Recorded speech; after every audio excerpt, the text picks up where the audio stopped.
Today's video will cover how to add new users to the PropertyHost access. In order to add a new user to PropertyHost, you must have administrator rights. When you first log in to PropertyHost, you will see a button that says Users. Click on the button, and at the bottom, click on Add. Put in the first name of the user,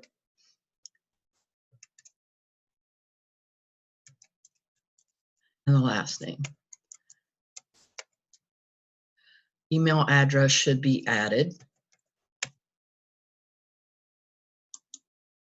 Also, you have the ability to use a nickname if you'd like.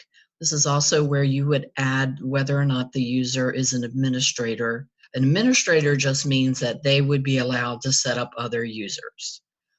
PropertyBoss will automatically create a PropertyBoss username and a Windows username. The PropertyBoss username needs to match the username within PropertyBoss itself, and the Windows username is the username that will be used to access through PropertyHost. Once you add the new user, you want to click Save. And then after you've added them, you want to go back to their name in the list and click Edit. This is a very important part that a lot of people miss. You need to click on Assign Database.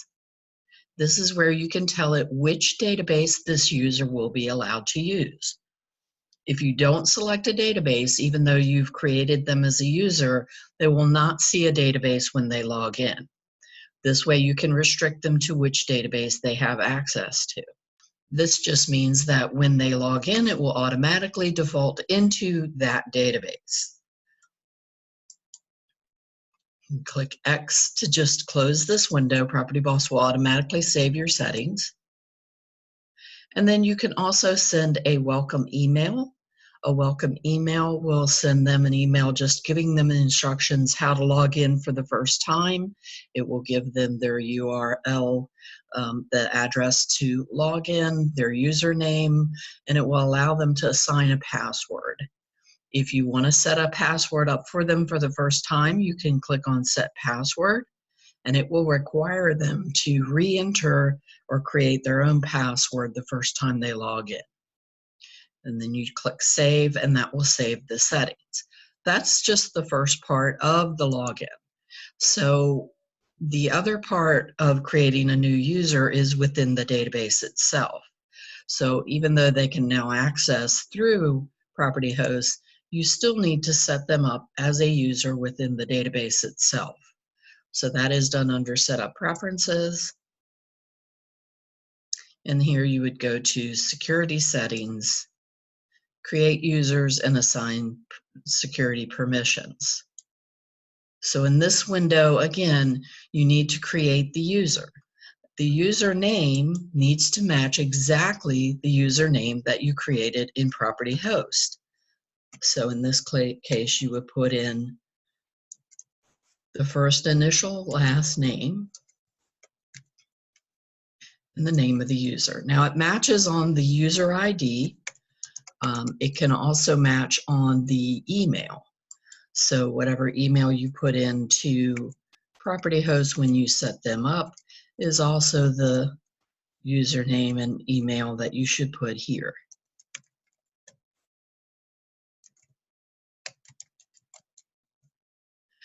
Also, you don't need to put a password in if you've already created them on PropertyHost, as it will use the password that was created for PropertyHost. And then over on the right, this is where you set the permissions that will be used for their access within the database. So one of the fields that will automatically be set is the one for allowing access to PropertyBoss.